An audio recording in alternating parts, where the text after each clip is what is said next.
His name is Royce Williams, born April 4th, 1925, in Wilmot, South Dakota, a small town where everybody knew everybody, where kids dreamed big dreams under big prairie skies.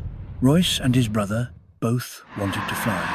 They used to watch the crop dusters and imagine themselves up there, masters of the air. December 7th, 1941, Pearl Harbor. The brothers didn't hesitate. They enlisted together, ready to fight for their country. But Royce was still in flight training when World War II ended. The big war was over. He'd missed it.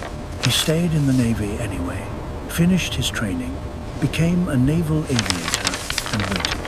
He didn't have to wait long. By 1952, Lieutenant Royce Williams was an experienced pilot flying F-9, F-5 Panther jets.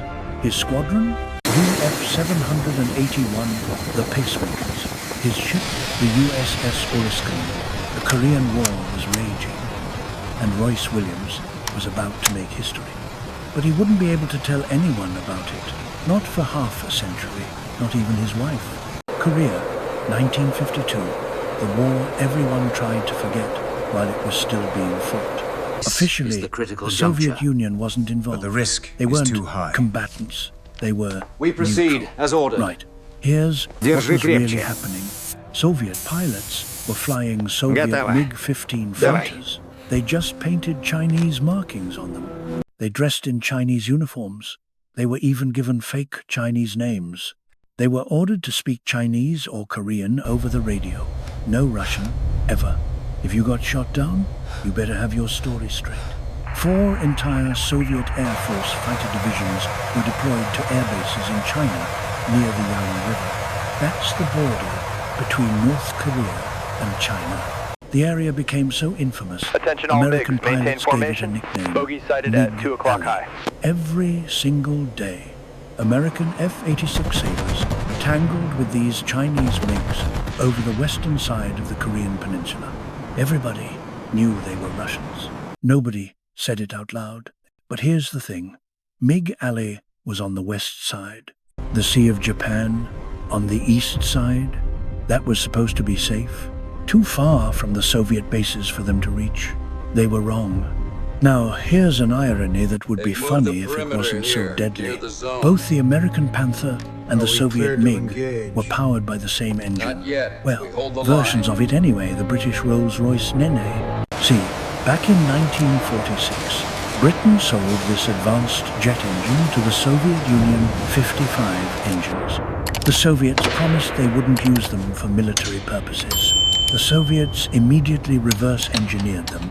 Within months, they had their own version powering the MiG-15, one of the most formidable fighters in the sky. The All right, Americans, easy now, bring her down slow. they license-built the same British Watch the engine as the starboard side, Pratt & clearance Whitney is tight. J-42. Looks It good, keep powered coming the back. F-9 F Panther.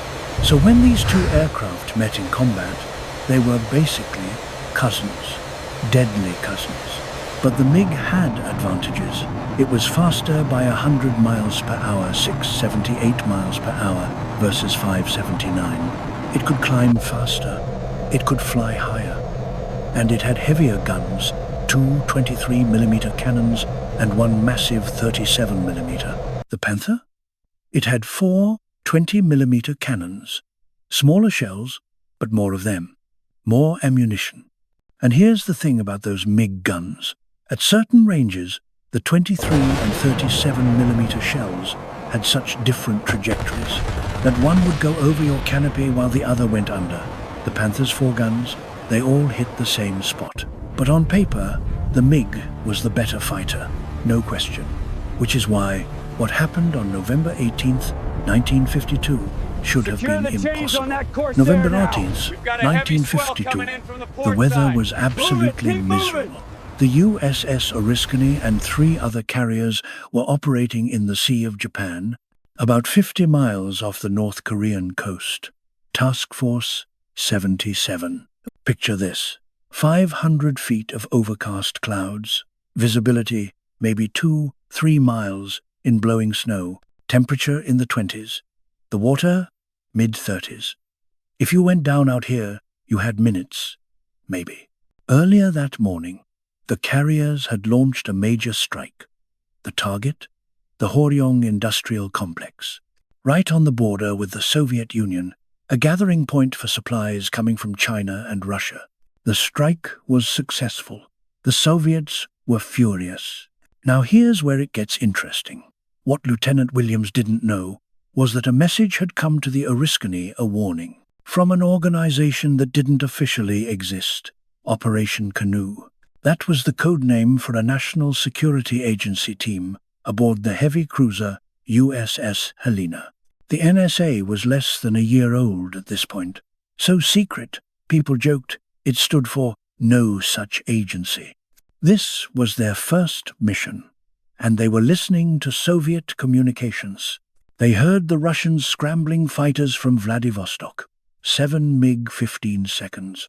Soviet naval aviation pilots, not Chinese-marked trainers, real Soviet fighters from real Soviet bases, flown by real Soviet pilots, hunting for revenge.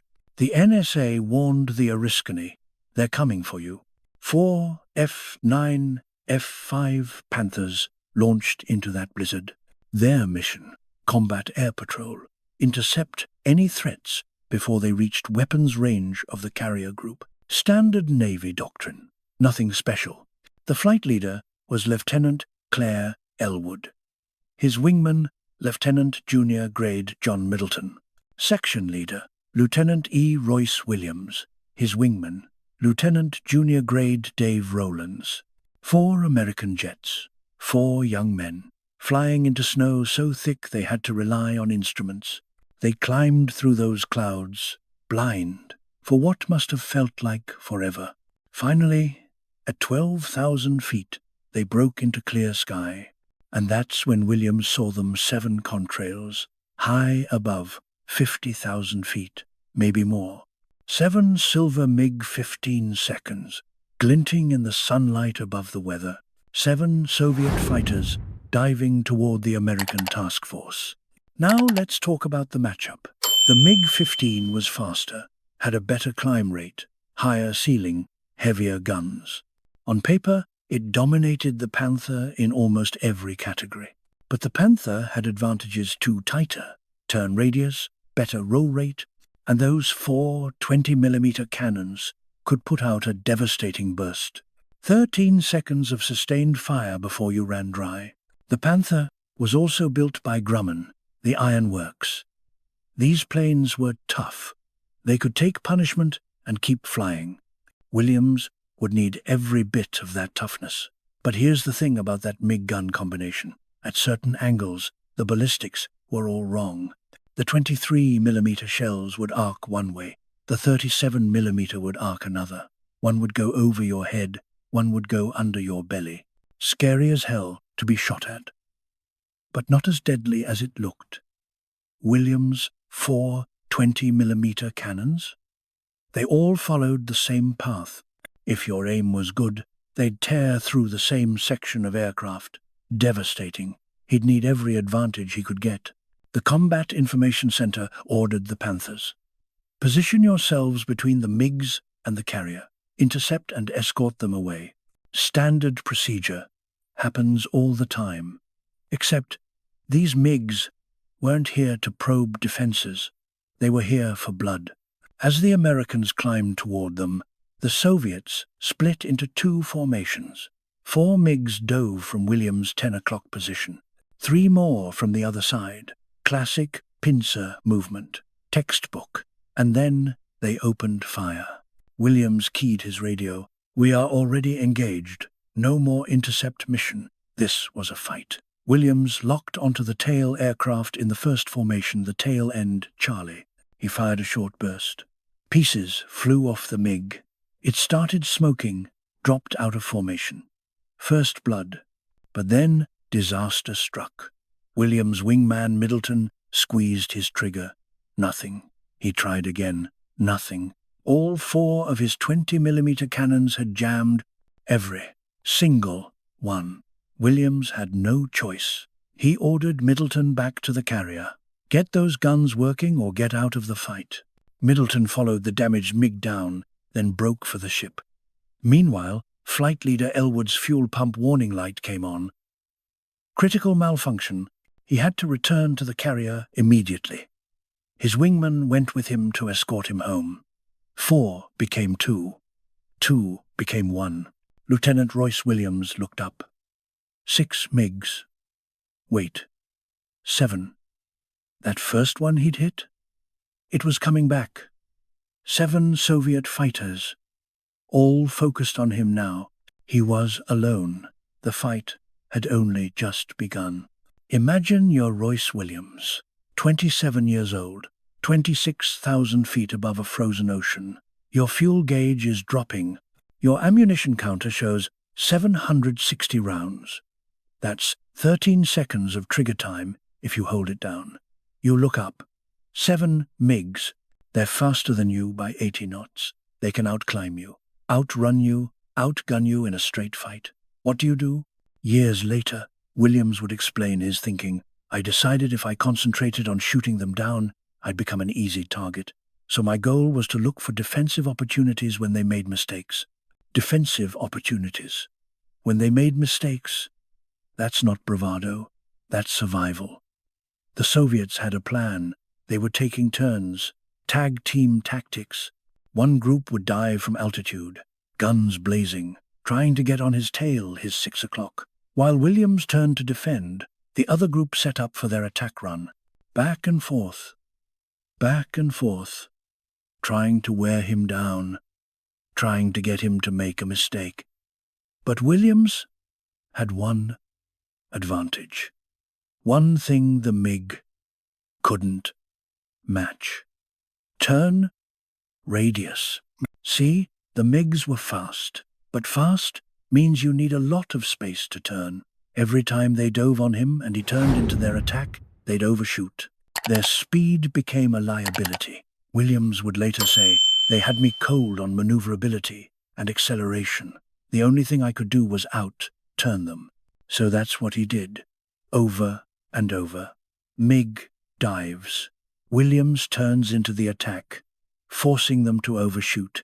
If they made a mistake, if one crossed in front of him at the wrong angle, that's when he'd fire. Short bursts, conserving ammo, every trigger pull calculated. This was a dance, a deadly, exhausting, 35-minute dance at 400+ miles per hour. And Williams was dancing alone. One of the MiGs came around for another pass, but this time, something went wrong. The pilot misjudged. He crossed perpendicular to Williams, almost 90 degrees. Williams didn't hesitate. He put his gun sight on target and fired. Chunks of metal flew off the MiG. The canopy separated, the pilot ejected. That was Soviet Naval Aviation Captain Vandalov, or Lieutenant Pokomkin, or maybe Lieutenant Tarshinov. The records would later confirm all 3 men died that day. But in the moment, Williams didn't have time to think about it, didn't have time to confirm the kill. He was too busy surviving. Another MiG pulled up right in front of him, climbing hard. A mistake. Williams' instinct took over. Move the stick. Put the gun sight's pipper right on the enemy. Press the trigger. The MiG exploded. Not caught fire. Not started smoking. Exploded. Williams had to jink hard to avoid the debris. Now let's pause here for a second, because these weren't faceless enemies. These were men. Soviet naval aviation's finest pilots, experienced, skilled. Some of them had families, kids, wives, waiting at home. Their names were Captain Nikolai Belyakov, Captain Vandalov, Lieutenant Pokomkin, Lieutenant Tarshinov. They were flying what they believed was a legitimate defense of their airspace retaliation for an American strike near their border. And they were being shot out of the sky by a 27-year-old kid from South Dakota who was too busy fighting for his life to even think about the kills he was racking up. War is hell for everyone involved. Another MiG made a mistake, came in too aggressive, too committed to the attack. Williams turned into him and fired. His 20mm shells found their mark, flashes along the MiG's fuselage.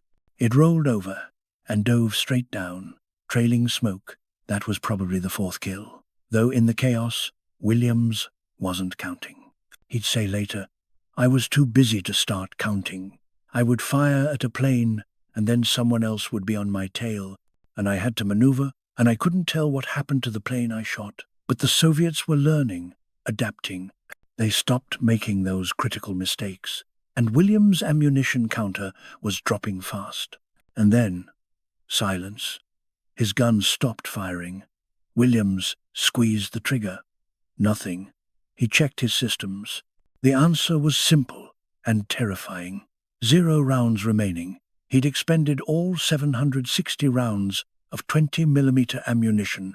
In a dogfight against 7 MiGs, he'd gone through 13 seconds of trigger time spread across 30+ minutes of combat, and he still had 3, maybe 4 MiGs on him. Then it got worse. A 37mm shell slammed into his aircraft, right into the engine accessory section. The explosion was catastrophic. Rudder cables severed. No way to steer with the rudder. Hydraulics knocked out. Most of his flight control systems gone. He had elevator control, up and down, and partial aileron control. That's it. And the MiGs weren't done. 23mm shells ripped through his wings, his fuselage, holes appearing everywhere as he threw the aircraft into desperate, corkscrewing, evasive maneuvers. He could only use the elevator to jink the nose up and down, trying to throw off their aim. It was working. Barely. Williams made a decision. The cloud deck was at 12,000 feet. If he could get down there, into those clouds, he might have a chance. He dove. The MiGs followed, guns blazing. 23mm rounds whipping past his canopy. 37mm shells, big enough to see them coming. He corkscrewed, porpoised, did everything he could, with limited controls, to stay unpredictable. And then, the grey embrace of clouds swallowed him. He was flying on instruments now, in a badly damaged aircraft, with MiGs somewhere in these clouds looking for him. He descended lower, lower, finally broke out at 400 feet above the freezing Sea of Japan. The MiGs were gone. They'd lost him in the clouds. He was alone again, but not safe, not yet. What Williams didn't know in that moment was that the Soviets had their own crisis: fuel. See, the F-9F Panther had almost triple the range of a MiG-15. Those Soviet pilots had launched from Vladivostok, flown over 100 miles to find the American fleet, then spent 35 minutes in high-G turning fights, full throttle afterburners. They were beyond their bingo point, the point where you have to head home or you won't make it. Of the 7 MiGs that left Vladivostok that morning, only 1 would make it back to base. 1. 4 were shot down by Williams. 1 crashed trying to land. The pilot killed on impact. That was flight leader Captain Belyakov. Williams had damaged his aircraft badly. He tried to make it home. He almost did. 1 was never found, probably went down in the Sea of Japan. 1 made it home. 7 versus 1. Final score: Williams 7, Soviets 0. But Williams didn't know any of that yet. He was too busy trying to stay alive. Williams turned his crippled Panther toward the Oriskany. He could see the task force in the distance, and then the destroyers started shooting at him. The screening destroyers thought his damaged F-9F was a MiG. In the poor visibility, with his aircraft so shot up, they couldn't tell. Anti-aircraft fire started reaching up toward him. The combat air controllers screamed into the radio, "Cease fire! Cease fire! That's one of ours." The firing stopped. 1 problem solved. But the bigger problem remained. How do you land a jet that can barely fly? Normal F-9F landing speed, 105 knots, 120 miles an hour. That's what the aircraft was designed for. Williams' damaged Panther? If he went below 170 knots, 195 miles an hour, the aircraft would stall. It would drop out of the sky like a rock. And there was another problem. He couldn't turn. Not really. The damage to his flight controls was too severe. He could sort of aim the nose, but making a proper carrier landing pattern? Impossible. The captain of the Oriskany, a former naval aviator himself, understood immediately. He made a decision that was almost unprecedented in carrier operations. He turned the ship. The entire aircraft carrier changed course to line up with Williams' approach vector. Instead of Williams turning to meet the carrier turned to meet Williams. Williams would get one chance, one attempt. If he missed the arresting wires, he'd go into the ocean. In that water temperature, he'd be dead in minutes. He came in hot, 170 knots, way too fast. The deck rushing up at him, his damaged aircraft slammed onto the deck. The tailhook caught the third arresting wire. The Panther jerked to a stop. He was down, he was alive. The deck crew rushed to the aircraft. What they saw stunned them. 263 holes. They counted every one. 263 holes from cannon fire. There was a gash in the fuselage, nearly a foot long. The engine section was torn apart, hydraulic lines severed, fuel lines punctured, control cables hanging by threads. Every single one of his 760 rounds expended. It was a miracle the Panther had made it back at all. A bigger miracle that Royce Williams was uninjured, not a scratch on him. The gun camera footage was removed from the aircraft immediately, taken away for analysis. When it came back, it had been edited. Only 2 MiG hits were visible. The rest of the footage? Gone. The aircraft itself? Pushed overboard. Evidence eliminated. Though some records suggest it might have flown until 1959, the truth is murky, classified. A week later, the Oriskany pulled into Yokosuka, Japan. Williams was summoned to meet Vice Admiral Robert P. Briscoe, commander of Naval Forces Far East. The Admiral looked at Williams for a long moment. Then he said, "We have a new capability, the National Security Agency." They were aboard the USS Helena, right off Vladivostok, on their first mission. They were listening to Soviet communications. They heard the MiGs take off. They heard the fight. They heard when the survivors tried to report back. "Lieutenant, you got at least 3, probably 4. One crashed, trying to get home." Williams started to speak. The Admiral held up his hand. "You are never to speak of this incident to anyone. Not your family, not your brother, not your wife, no one. Do you understand? This incident never happened. If word gets out that American pilots engaged Soviet aircraft in Soviet airspace, this could escalate. This could mean World War III. Williams understood.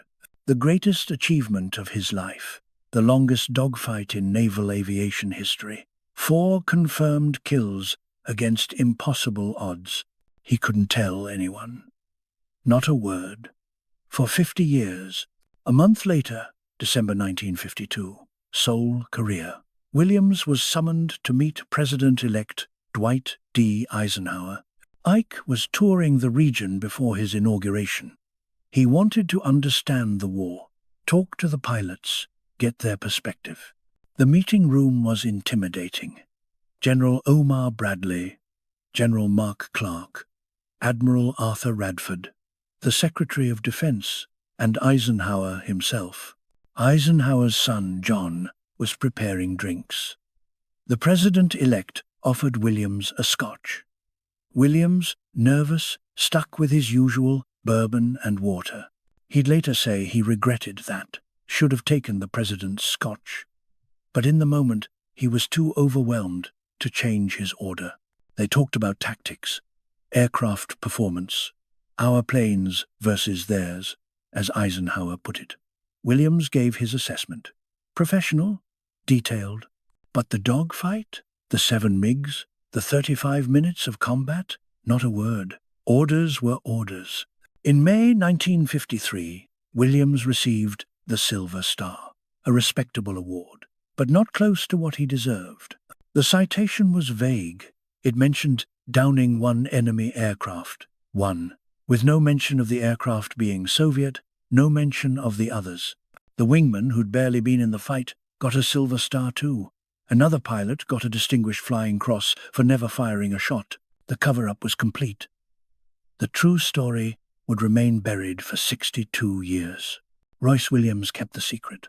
For over 40 years, he told no one.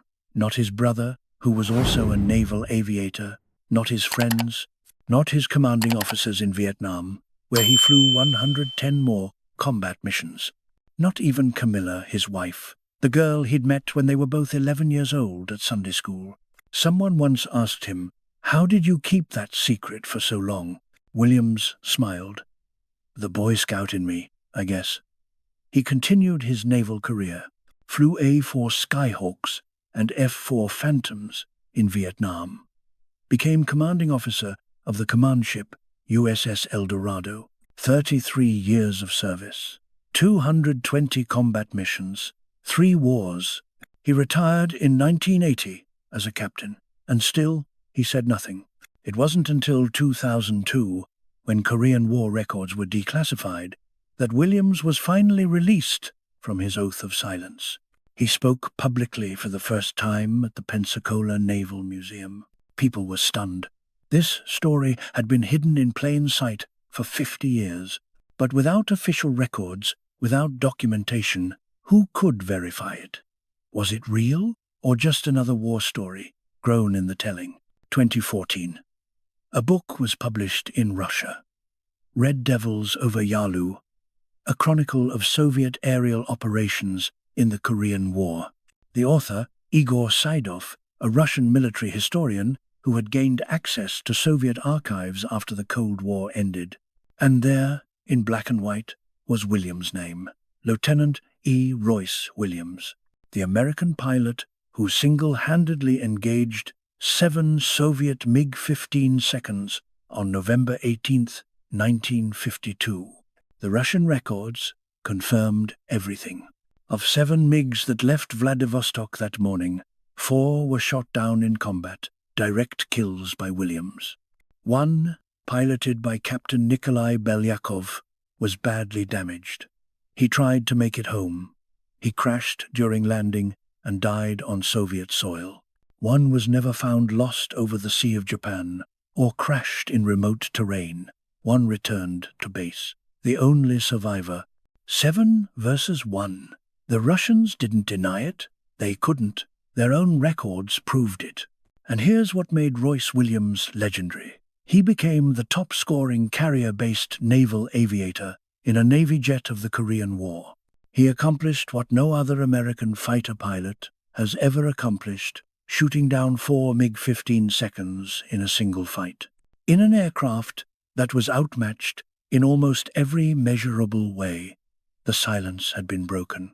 The story could finally be told. But would Williams get the recognition he deserved? 2014. A retired Rear Admiral named Donovan Shelton read Saidov's book, and Shelton became obsessed. This was wrong. This was a profound injustice, one of the greatest acts of aerial combat in American history, and the pilot had received a Silver Star, barely an acknowledgement. Shelton launched a campaign. He called it Operation Just Reward. He compiled evidence, filed Freedom of Information Act requests, reached out to historians, witnesses, anyone who might have documentation. He said, "This heroism is unmatched either in the Korean War, the Vietnam War, or since then." He gathered signatures from admirals, generals, endorsements from the American Legion and the Distinguished Flying Cross Association. He drafted a resolution requesting the Medal of Honor. He tried for years. The Navy said no. The Department of Defense said no. The problem? The dogfight wasn't recorded in official U.S. records. It had been classified, then erased. The only documentation was Soviet, and American medals aren't awarded based on enemy records. Shelton died in October 2021. His mission, incomplete. But others picked up the torch. A Navy veteran named Steve Lewandowski took over the campaign. He gathered more signatures, more support. Eventually, 120 admirals and generals endorsed the Medal of Honor recommendation. All 5 members of San Diego's congressional delegation from both parties joined the fight: Darrell Issa, Scott Peters, Sarah Jacobs, Juan Vargas, Mike Levin. In July 2022, the House approved an amendment to the Defense Authorization Act to award Williams the Medal of Honor. The Senate removed it in conference. The fight continued. January 20th, 2023, San Diego Air and Space Museum. Royce Williams, age 97, stood before a crowd. Secretary of the Navy Carlos del Toro approached with a medal. Having reviewed the findings of numerous investigations related to Captain Royce Williams, I have determined this case to be special and extraordinary. His actions clearly distinguished himself during a high-risk mission and deserve proper recognition. Del Toro pinned the Navy Cross to Williams' chest. The second highest award the Navy can give, not the Medal of Honor, not yet, but recognition. Finally, official recognition after 70 years. 3 months later, April 2023, Williams received another honor, the Tae-geuk Order of Military Merit, from the President of South Korea. The nation he'd helped defend in 1952 was saying thank you. The campaign for the Medal of Honor continues.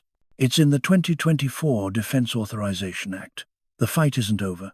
But Williams, now 100 years old as of April 4th, 2025, isn't worried about medals anymore. When asked about the recognition, he said, "I wish my father could be here to see it. He was a World War I veteran, a great patriot. A lot of that rubbed off on me and my brother. His father would have been proud. Fighter pilots train for a maximum of 3-on-1 engagements, 3 enemy aircraft against one of yours. That's considered the upper limit of what's survivable." Royce Williams faced 7, and he won. Naval aviators have been studying this engagement for decades. It's taught at Top Gun. It's analyzed in tactical training. Fighter pilots want to understand. How did he do it? The answer isn't simple. It's skill, training, experience, judgment, discipline, and, maybe, a little luck. There's a replica of Williams' F-9 F-5 Panther on display at the USS Midway Museum in San Diego. It has 4 MiG kill symbols painted on the fuselage. In 2020, a documentary was made, "Actions Speak Louder Than Medals." It tells Williams' story for a new generation. The Distinguished Flying Cross Society created an educator's kit based on his experience. His story is finally being told. And if parts of this story sound familiar, if you've seen Top Gun and remember Viper talking about flying off the Oriskany with Maverick's father, remember a classified dogfight over the wrong line on the map, 1 fighter against impossible odds. Well, the screenwriters have never confirmed it. But Williams' story was passed down through Navy legend for decades, even while classified. It's possible, very possible, that the real Top Gun was flying 30 years before the movie was made. Today, Royce Williams lives in Escondido, California. He turned 100 years old on April 4th, 2025. He's humble about his achievement. He always has been. When people call him a hero, he says, "In the moment, I was a fighter pilot, doing my job. I was only shooting what I had." For 62 years, the longest dogfight in U.S. naval aviation history was hidden, classified, buried to prevent a war between superpowers. Today, we can finally tell the story. We can honor the man who fought alone against 7 Soviet fighters and lived to tell about it, even if he couldn't tell anyone for half a century.